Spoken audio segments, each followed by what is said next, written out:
Alright, welcome everyone. Today we have a special presentation about the verbs ser and estar.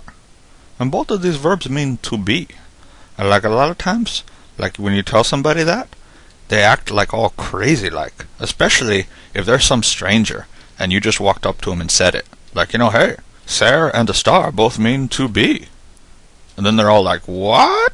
What are you? I'm a cashier at the grocery store. Yeah. Bet that happens to you a lot. Yeah, man. Okay, so if you want to, you got your slides ready? Yeah, I got them. Okay, I'll just project your slides, and I'll project you to over there. Whoa, that was crazy. Okay, so today we're going to be learning about ser and estar, and I've called this ser and estar the unauthorized biography because it seemed funny when I wrote it a while ago. Okay, so Vamonos. Both of these words mean is, and I just think it's interesting to talk about like what is. Like remember when Bill Clinton said that? The grammar guys have a word for it because they have a word for everything. They call it a copula because they can't just say like what's your word for is, or like what's your being word or your verb of being, or it's a copula, and basically it works like an equal sign. But when you start thinking about it, you realize that is can express a lot of different relationships. It's not as simple as it sounds, and even like an equal sign can mean a bunch of different things. Like if I say 5 equals 5, I'm saying like 5 is 5, right? But if I say like 2 plus 3 equals 5, I'm saying like here's a simpler way. Like this is a simplification of the expression 2 plus 3, or like it's the answer to a question.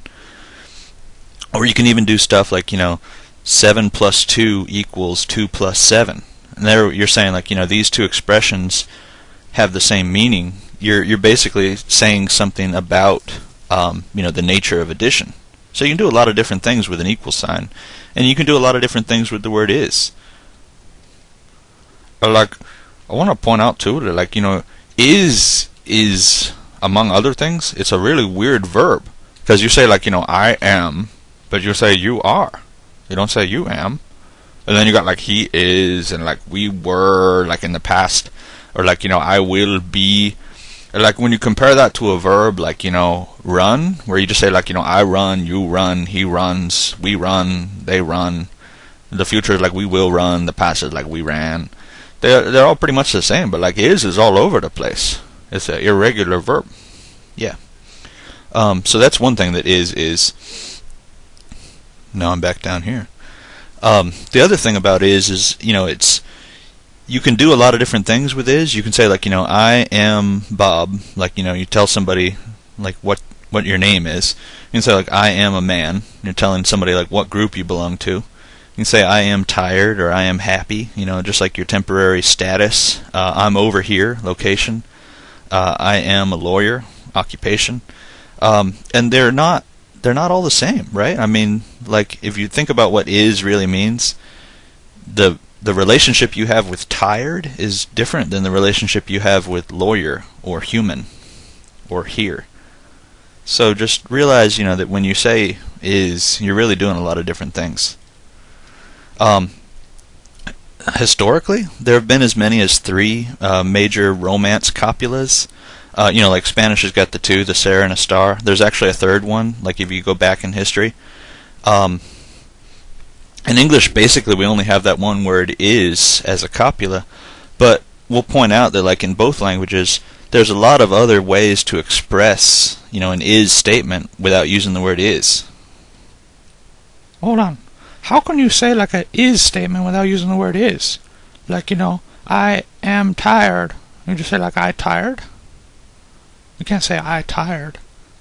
Or we could say like, I got tired, right? Instead of saying I was tired.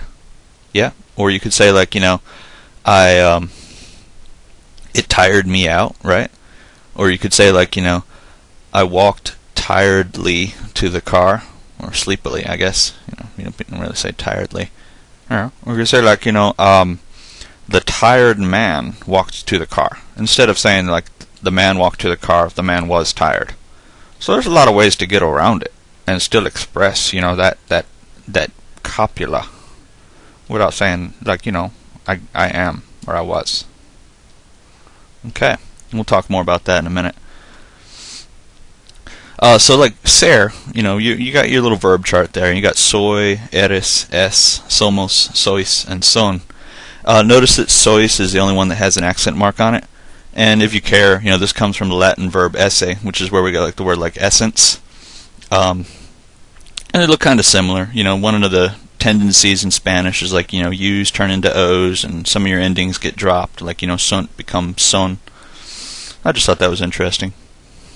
But this is used, like, I call it the copula of nature, because in general, you're talking about, like, the nature of something, or like the essence of it. Basically, attributes that don't really change.